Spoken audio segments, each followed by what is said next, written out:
तो इसलिए नेत्र बंद किए। और तीसरा भाव ये कहता है कि नेत्र इसलिए बंद किए कि सोचने लगे कि हम तो आए थे मकर मिश्री खाने के लिए और हमने वो तो अभी खाया ही नहीं है, और मौसी जी आ गई। आज हमारा जन्म हुए ही 6 दिन हुए हैं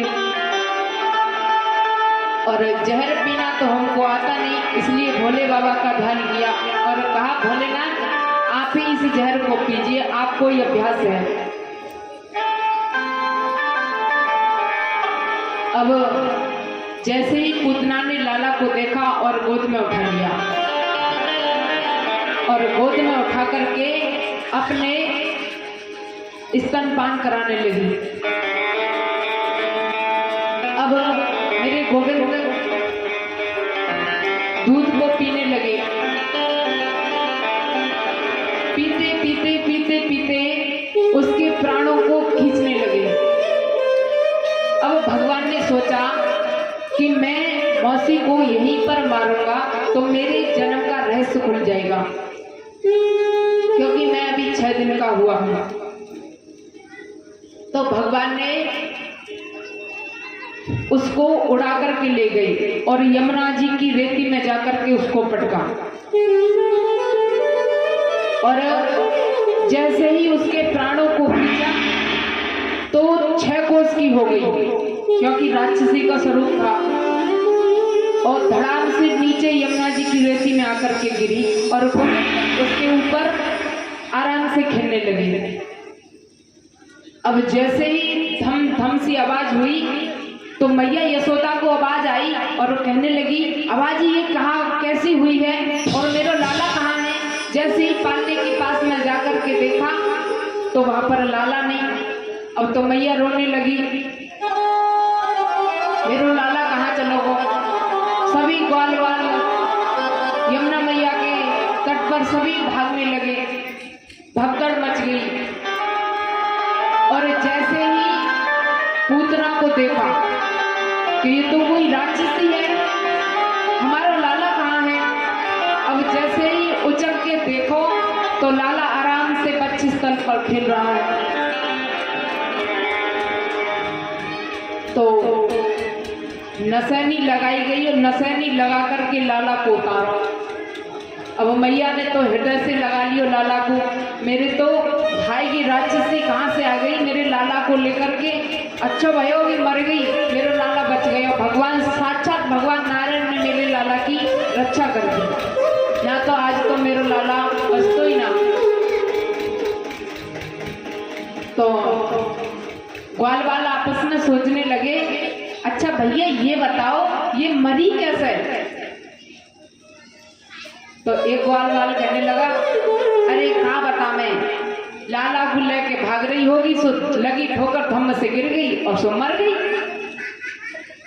दूसरों कहने लगो पागल है वो, धम्म से गिरती तो मौके पर न गिरती, ये तो बिल्कुल सीधी पड़ी है।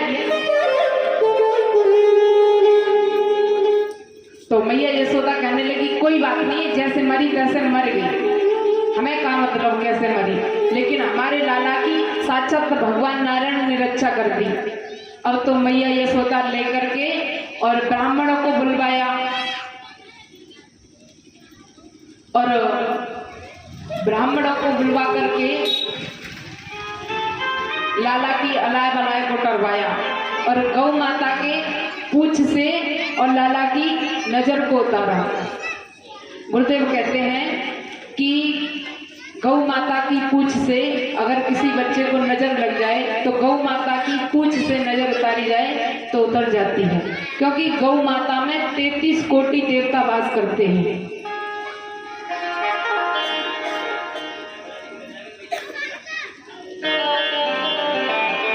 तो अब सुखदेव जी समझा रहे हैं राजा परीक्षित के लिए, राजन जब वो पूतना मर गई उसके बाद प्रभु ने उसे अपना धाम दे दिया, उसे भगवान के धाम की प्राप्ति हुई। अब सुखदेव जी ने जैसे ही कहा तो राजा परीक्षित खड़े हो गए और कहने लगे गुरुदेव ये बताइए वो और फिर भी मेरे गोविंद के लिए जहर पिलाने के लिए आई थी। और प्रभु ने अपना धाम दे दिया, ये हमारी समझ में नहीं आया, इसे समझाओ।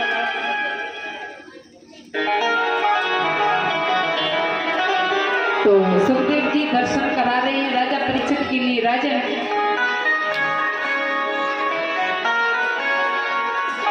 उसका नाम था पूतना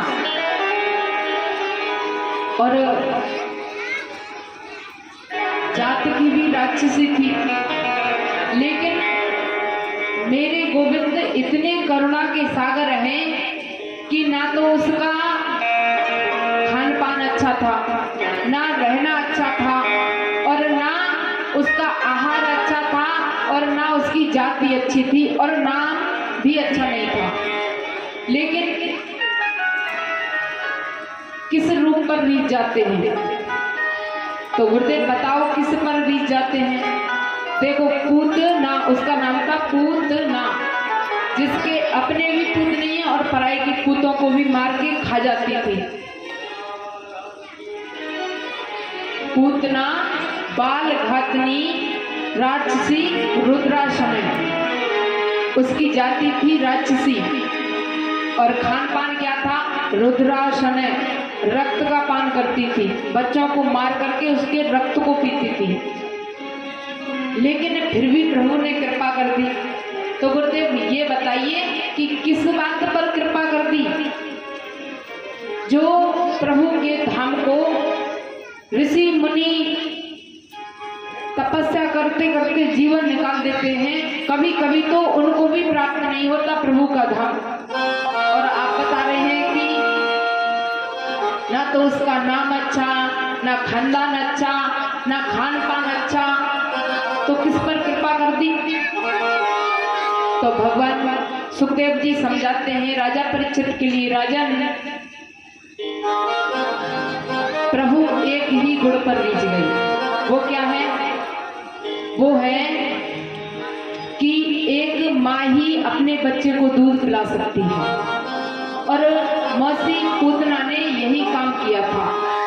प्रभु ने ये सोचा कि इसका ना तो खान पान अच्छा है, ना नाम अच्छा है, ना कुल अच्छा है, लेकिन इसने एक काम तो बहुत अच्छा किया है कि मुझे गोद में लेकर के और मुझे दुग्ध पान कराया है, और ये काम तो सिर्फ मेरी यशोदा मैया करती है।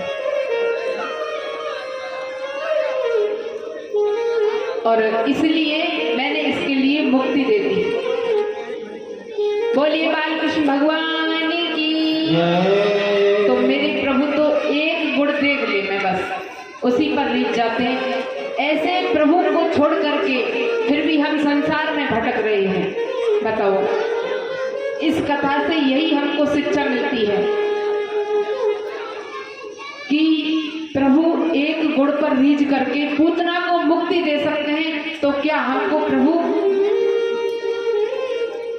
हमको मुक्ति नहीं देंगे क्या? बस आप प्रभु के होकर के तो देखो, एक बार प्रभु के नाम पर चल के तो देखो। प्रभु कहते हैं अगर तू एक कदम बढ़ाता है तो मैं 60 कदम तेरी ओर चल के आता हूँ।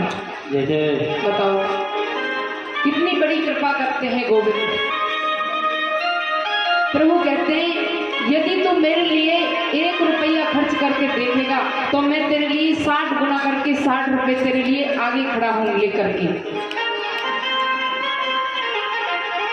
तू करके तो देख, मेरे नाम पर मिट के देख, मैं तेरे लिए लाखों को ना मिटा दूं तो कहना, मेरे लिए दान करके तो देख, मैं तेरे भंडारों को ना खोल दूं तो कहना। और ऐसे प्रभु को छोड़ करके फिर भी हम संसार में भटक रहे हैं। इन कथाओं से हमको यही शिक्षा मिलती है, कथा सुनने से कुछ नहीं होगा, सिर्फ जीवन में उतारने से होगा। हम कथा सुनाकर आपको चले जाएं और आप भी सुन करके इधर कान से सुना और इधर से निकाल दिया, तो ये कथा सुनने का कोई फल नहीं है, क्योंकि आपका भी पैसा खर्च हो रहा है।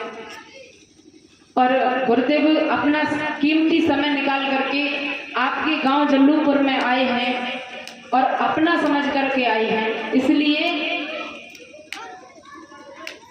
प्रभु के चरणों में लग जाएं, यही कथा का सार है।